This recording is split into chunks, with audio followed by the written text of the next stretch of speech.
sudah disadarkan. Kemudian ketika kita mengendarai, kemudian ada kucing yang lewat, pasti secara mendadak atau tiba-tiba kita akan berhenti. Itu yang disebut keahlian. Di sini sudah ada yang memiliki SIM?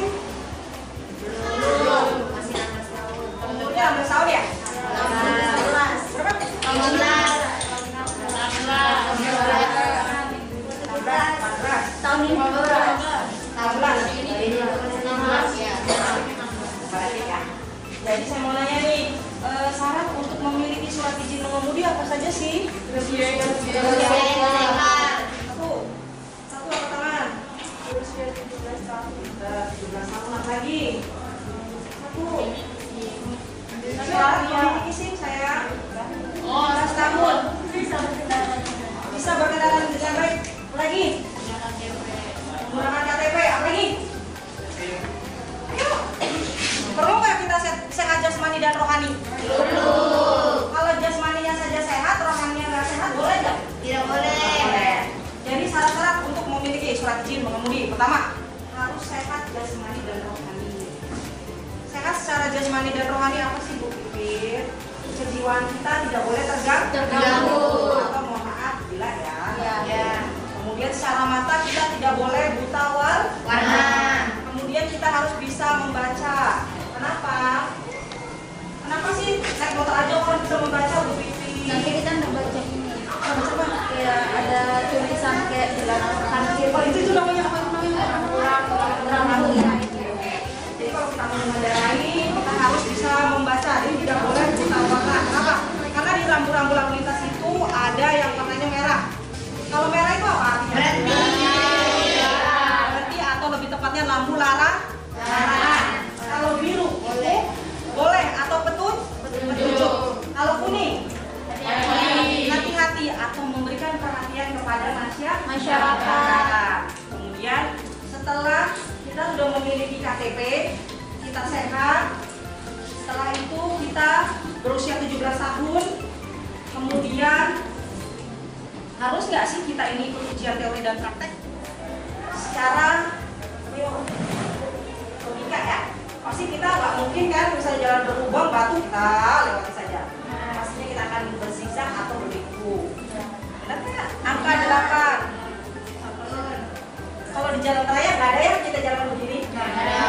Ini sebetulnya teknik diajak mengemudi. Teknik mengemudi atau mengendarai. Jadi kalau misalnya kita berada di jalan, pernah nggak lihat gini, lingkaran? Ada kan yang di kita jalan tamak? Iya. Benar nggak? Nah, inilah fungsinya. Cuma kan nggak mungkin di kita jalan tamak dibikin dua gini. Tapi kalau di kota besar pernah lihat nggak? Nah, bundaran HI kalau nggak salah deh. Iya. Kemudian U-turn, huruf U. Ini biasanya digunakan ketika satu arah.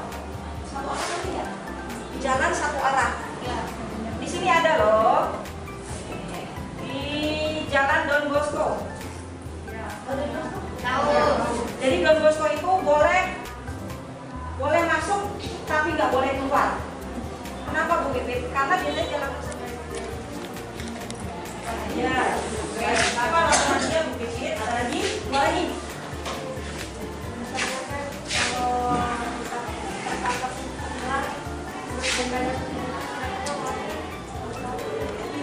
Denda tilang dikemanakan saja Bu Pipit? Satu lagi yuk. Satu lagi yuk. Banyak loh, boleh tanya sih, boleh tanya BPKB, boleh tanya SNK, boleh tanya semuanya. Apa yang mau jadi polwan? Ika.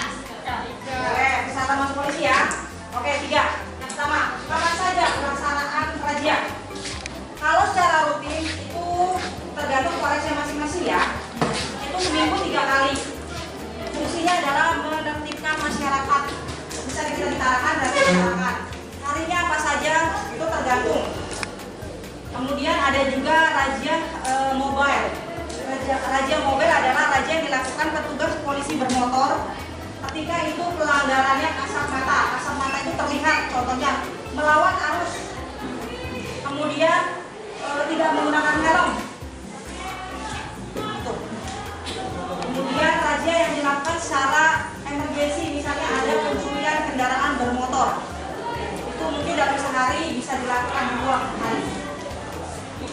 Oke, kemana masuk uang tilang? Uang tilang itu berada di pengadilan. Kalau ditilang, dapat belangko nggak? Dapat. Oh, jadi ada belangko. Belum pernah lihat ya? Di sini sudah ada pernah ditilang belum? Tangan dulu ya. Ya, walaupun bawa motor ya belum kena sinyal lah. Sebetulnya saya nggak boleh menyarankan ini. Ketika adik-adik memang belum boleh bawa motor, cara aman adalah pertama menggunakan helm, kemudian pakai jaket lah. Siapa tahu kan teman-teman ada yang kecil nih ya. Kalau memang harus banget pakai motor, kami dari satuan minta tolong tertib minimal pakai helm, saya. Harusnya kan nggak boleh nih kalau belum punya SIM, tapi ketika memang emergensi sekali, contohnya orang tua kita sakit, bener nggak? Masa iya sih Bu Pipi tega? Tasya bilang, Bu, minta tolong saya cuma ke apotek beli obat. Masa iya Bu Pipi mau hilang? Ya, namanya Bu Pipi tidak punya free, cuma bisa. Nah, itu pesan kalau mau keluar harus pakai helm, pakai jaket, perlengkapan kita mengendarai kendaraan. Tidak, syarat masuk polisi, polwan sama polisi laki-laki itu sama. Pertama adalah tinggi rata-rata angkatan itu. Namanya siapa?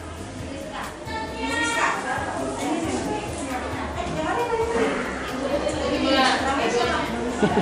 Rizka. Misalnya angkatannya Rizka lulus dengan tinggi ceweknya 160.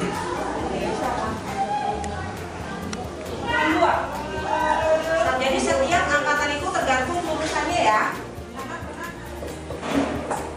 Bahunya nggak boleh miring, karena nggak boleh ya. Bahunya harus satu kali. Kemudian kakinya nggak boleh atau X. Nah itu tingkat O dan X cuma dokter ya yang bisa menentukan. Kemudian kalau cewek badannya nggak boleh fiksasi. Mohon maaf ya, fiksasi itu seperti kadas. Badannya walaupun hitam harus bersih. Makanya walaupun tidak jadi perempuan ataupun apa, minimal badannya dirawat ya. Gak harus skincare gak. Dengan kita pakai hand body aja udah bersih, bener gak? Kemudian kalau wajahnya berjerawat, kadang sama dokternya disarankan untuk dirawat dulu. Tapi kalau jerawatnya parah ya, parah banget. Tapi kalau yang ada pipi-pipi sedikit, tidak. Kemudian gigi, aduh mohon maaf, kadang-kadang kan gigi kita ada yang tonjos ya, agak ke depan gitu. Nah itu bisa diakalin dengan behel 1 tahun sebelum daftar di behel. Gigi yang benar itu mengkatup, jadi 2 gigi kita nempel. Ini itu yang benar. Kemudian berat badan harus ideal. Kemudian nilai rata-rata zaman saya 7, mungkin sekarang masih. Kemudian masuk polisi itu bisa melalui SMA, S1, S2, kedokteran. Kemarin waktu adanya COVID, lewat perawat banyak yang masuk karena dibutuhkan polwan dengan cek ketergantungan dinas perhubungan. Bahasa beliau adalah alat angkutnya tidak mencukupi. Oh gitu ya, karena dari semua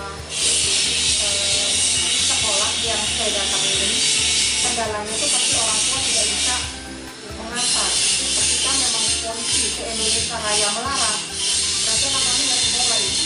Begitu jawabannya. Walaupun misalnya di tengah jalan itu dapatin anak saya ditilang, otomatis motornya yang disita. Terus anak sekolah ini ke sekolah menggunakan apa?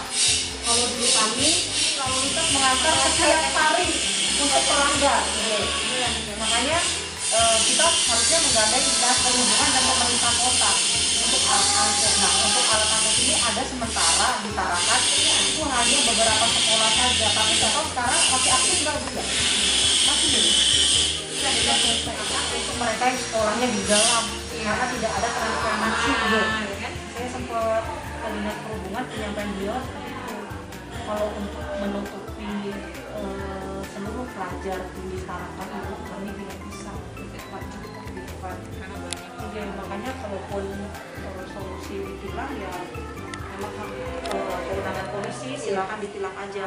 Cuma kan kami berpikir ketika kita menilang si anak di sekolah pakai apa, karena kendaraannya pasti kami sita kan. Makanya kita harus punya solusi. Jadi itu caranya, kalau tidak polisi lalu lintas yang mengantar ke sekolah, harus ada angkutan sekolah. Namun dari pemerintah kota sudah berat mengatakan itu. Jadi ya woro-woro kita ke sekolah mungkin anak-anak lebih tertib aja, kalau bisa mungkin.